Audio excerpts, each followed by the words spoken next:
कक्षा first year art अंतर्गत part 19 में अपवाह तंत्र, हिमालयी अपवाह तंत्र के संबंध में कि नदियों के बारे में बताऊंगा।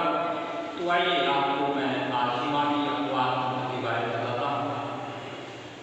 सबसे पहले यहाँ देख रहे हैं कि हिमालयी अपवाह तंत्र के अंतर्गत यह सिंधु नदी तंत्र है। सिंधु नदी तंत्रों में प्रमुख रूप से जो है सतलज, ब्यास, रावी, चेनाब तथा झेलम सिंधु नदी क्रम की ये 5 प्रमुख नदियां हैं, जिन्हें पंचनद भी कहा जाता है और इसको 5 नदियों को पंचनद के नाम से भी जाना जाता है। इसी क्रम में आपकी गंगा है, गंगा नदी है, ब्रह्मपुत्र नदी है। इसके बारे में आपको विस्तृत में आगे बताऊंगा। सिंधु नदी तंत्र भारत में सिंधु नदी तंत्र की लंबाई 1114 किलोमीटर है तथा इसके अपवाह क्षेत्र का क्षेत्रफल यानी 3.21 लाख वर्ग किमी है। सिंधु नदी का उद्गम तिब्बत क्षेत्र में विस्तृत कैलाश पर्वत श्रेणी में बोखर-चू नामक स्थान के निकट स्थित हिमनद ऊंचाई 4164 मीटर से है। यह जम्मू कश्मीर में लद्दाख और जास्कर श्रेणियों के मध्य से उत्तरी पश्चिमी दिशा में प्रवाहित होती हुई लद्दाख श्रेणी को काटते हुए जम्मू कश्मीर में गिलगित के निकट यह नदी एक महाखंड का निर्माण करती है और महाखंड के निर्माण करते हुए बाद में यह पाकिस्तान में प्रविष्ट होकर हो जाती है और भारत में सिंधु नदी जम्मू कश्मीर के केवल लेह जिले में ही प्रवाहित मिलती है। तो प्यारे बच्चों, इसके जो सिंधु नदी के तंत्र के कुछ सहयोगी जो सहायक नदियां हैं उसमें सतलुज, ब्यास, रावी, चिनवा जो आपको पहले बताए भी हैं तथा झेलम सिंधु नदी क्रम की ये 5 प्रमुख नदियां हैं जिनको पंचनद के नाम से भी जाना जाता है। इसमें सबसे पहले आप झेलम को अगर देखें तो झेलम कश्मीर घाटी के दक्षिण पूर्व में पीर पंजाल गिरिपथ में स्थित है। यानी यह नदी जो है झेलम कश्मीर जो है घाटी के दक्षिण पूर्व में पीर पंजाल गिरिपथ में स्थित है। बेरी नाग नामक जलप्रपात से निकटवर्ती पाकिस्तान में यानी निकट वाले क्षेत्रीय पाकिस्तान में ये प्रवेश से पहले ही यह नदी श्रीनगर तथा उल्लर झील से प्रवाहित होते हुए एक तंग वह गहरे महाखंड का निर्माण भी करती है। इसी क्रम में आप चेनाब को भी देख सकते हैं कि चेनाब जो नदी है वह चंद्रा और भागा नामक 2 सहायक नदियों से मिलने से बनती है। ये दोनों सहायक नदियां हिमालय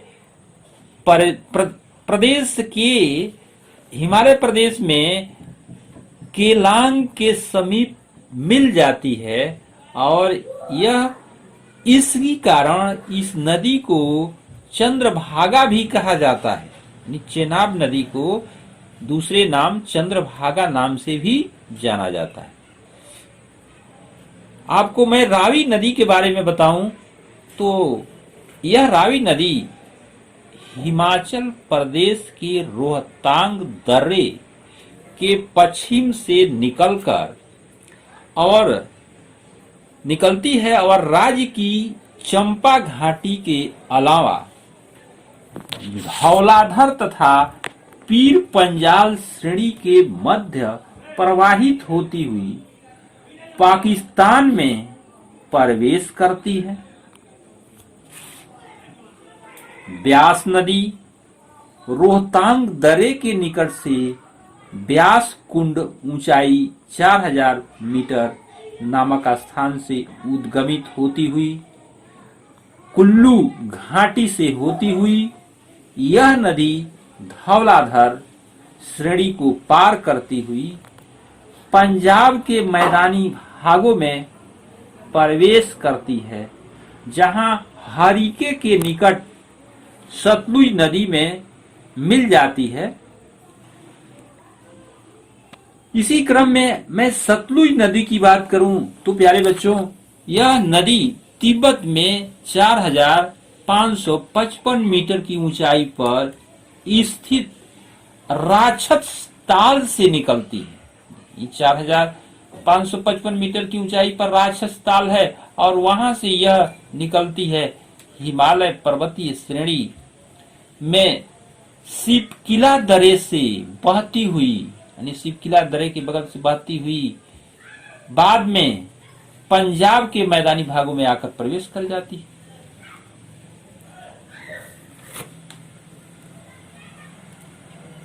दूसरा जो यह हिमालयी अपवाह तंत्र के संबद्ध नदियां हैं, वह है बड़ी नदी, महत्वपूर्ण नदी गंगा नदी। आप गंगा के बारे में आप सभी लोग जानते हैं। तो प्यारे बच्चों, गंगा नदी को भागीरथी के नाम से भी जाना जाता है, यानी गंगा को भागीरथी भी कहा जाता है। उत्तराखंड राज्य के उत्तरकाशी जिले में, यानी कहां, उत्तराखंड राज्य के उत्तरकाशी जिले में स्थित गंगोत्री हिमनद है और इस गंगोत्री हिमनद, इसकी ऊंचाई 3900 मीटर ऊपर है, वहां से यह नदी निकलती है और मध्य और लघु हिमालय श्रेणियों को काटते हुए, यानी मध्य और लघु हिमालय की श्रेणियों को काटते हुए, पहाड़ी क्षेत्रों को काटती हुई यह देवप्रयाग में, इस नदी में, देवप्रयाग में इस नदी में भागीरथी एवं अलकनंदा नदियां का संगम हो जाता है। यानी देवप्रयाग के पास जो है, यानी भागीरथी में अलकनंदा नदी आकर मिल जाती है, उस संगम में समाहित हो जाती है और इसके बाद से ही यह नदी गंगा कहलाती है। उसके पहले यह भागीरथ के नाम से जानी जाती है और जहां भागीरथी में अलकनंदा नदी मिल जाती है, वहां से यह गंगा, यानी उसके संगम के आगे यह बात जो है स्थिति, यह गंगा नदी कहलाती है। यह उत्तर प्रदेश, बिहार और पश्चिमी बंगाल के मैदानी भागों से बहती हुई, ये कहां से, उत्तर प्रदेश, बिहार, पश्चिमी बंगाल के मैदानी भागों से बहती हुई बंगाल की खाड़ी में गिरती है। यानी गंगा कहाँ गिरती है, बंगाल की खाड़ी में गिरती है। उत्तर प्रदेश, बिहार, पश्चिमी बंगाल होते हुए मैदानी भागों से गुजरती हुई बंगाल की खाड़ी में गिरती है और पश्चिमी बंगाल में यह भागीरथी तथा हुगली नामक दो शाखाओं में बट जाती है। जब यह पश्चिमी बंगाल में आती है तो भागीरथी और हुगली नामक दो शाखाओं में बढ़ जाती है। गंगा नदी की कुल लंबाई 2525 किमी तथा भारत में गंगा द्रोणी का कुल क्षेत्रफल 8.6 लाख वर्ग किलोमीटर क्षेत्र में फैला हुआ है। इसकी जो प्रमुख सहायक नदियां हैं प्यारे बच्चों, यहाँ प्रमुख सहायक नदियों की अगर मैं बात करूं तो इसमें आप देख रहे हैं कि यमुना, चंबल, घाघरा, कोसी, रामगंगा, दामोदर, महानंदा तथा सरयू गंगा नदी की प्रमुख सहायक नदियां हैं।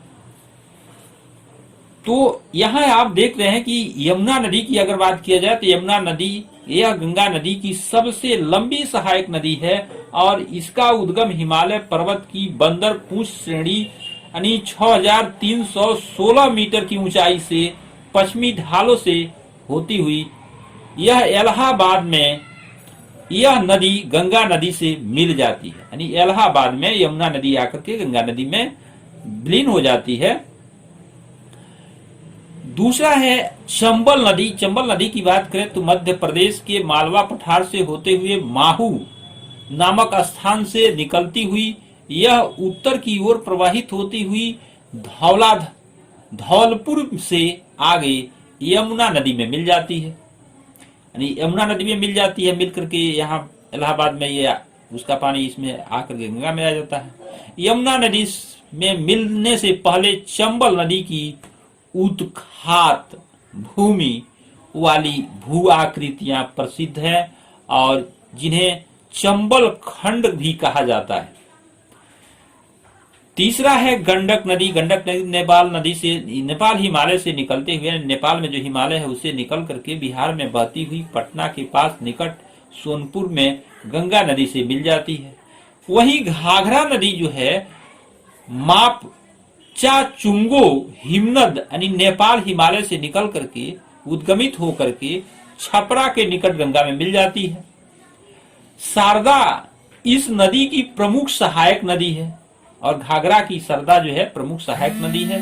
यह नदी नेपाल हिमालय से मिलान हिमनद से निकलती है।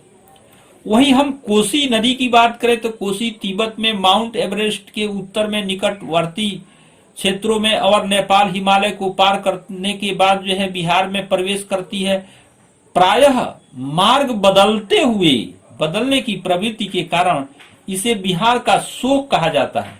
यह कोसी नदी हमेशा अपने मार्ग को बदल देती है, इधर उधर से बहती रहती है और इसीलिए बिहार का शोक इसको कहा जाता है।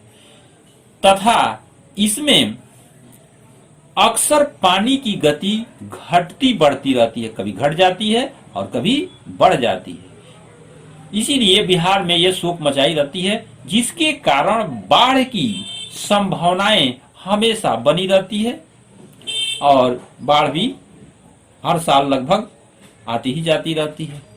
वहीं दामोदर नदी की बात की जाए तो दामोदर नदी छोटा नागपुर पठार के पूर्वी भाग में स्थित एक भ्रंश घाटी से प्रवाहित होती हुई तथा हुगली नदी में मिल जाती है। इसे बंगाल का शोक कहा जाता है। यानी दामोदर नदी को बंगाल का शोक कहा जाता है, जैसे कोसी को बिहार का शोक कहा जाता है। सोन नदी घाटी की बात करें तो प्यारे बच्चों, सोन नदी घाटी दक्षिणी तट की प्रमुख सहायक नदी है, जो अमरकंटक पठार से उद्गमित होकर के और पटना के निकट गंगा नदी में मिल जाती है।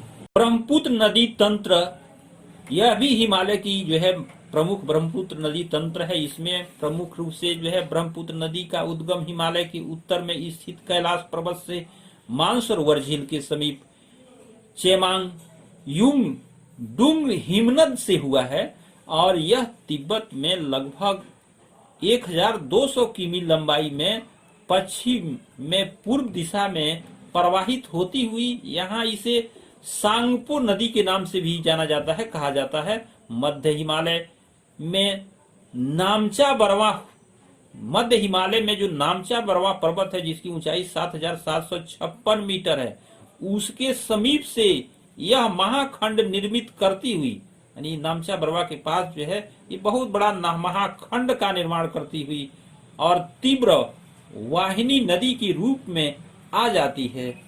यह नदी अरुणाचल प्रदेश में सादिया कस्बे के पश्चिम से होकर प्रवेश करती हुई जहां से दक्षिण पश्चिम दिशा में प्रवाहित होने लगती है और यही नदी इसके बाएं किनारे से इसकी दो प्रमुख सहायक नदियां दिवांग व लोहित आकर के इसमें मिल जाती है। मिलने के बाद यह नदी ब्रह्मपुत्र के नाम से जानी जाती है। तो आप समझ गए हो कि ब्रह्मपुत्र नदी क्यों ब्रह्मपुत्र नाम से जानी जाती है। असम घाटी में यह 750 किमी लंबाई में प्रवेश करती हुई इसमें अनेक नदियां आकर के मिल जाती है। यहाँ इसके बाएं तट पर बूढ़ी दिहांग, धनसरी तथा कलांग सहायक नदियां दाहिने तट पर सुबनर, सिरी, कामेंग, मानस तथा संकोच सहायक नदियां आकर के मिलती है। धुवरी के समीप ब्रह्मपुत्र नदी बांग्लादेश में प्रवेश कर जाती है और दक्षिण की ओर प्रवाहित होकर के पद्मा नदी में मिल जाती है। वहां इसे पद्मा के नाम से भी जाना जाता है। धन्यवाद।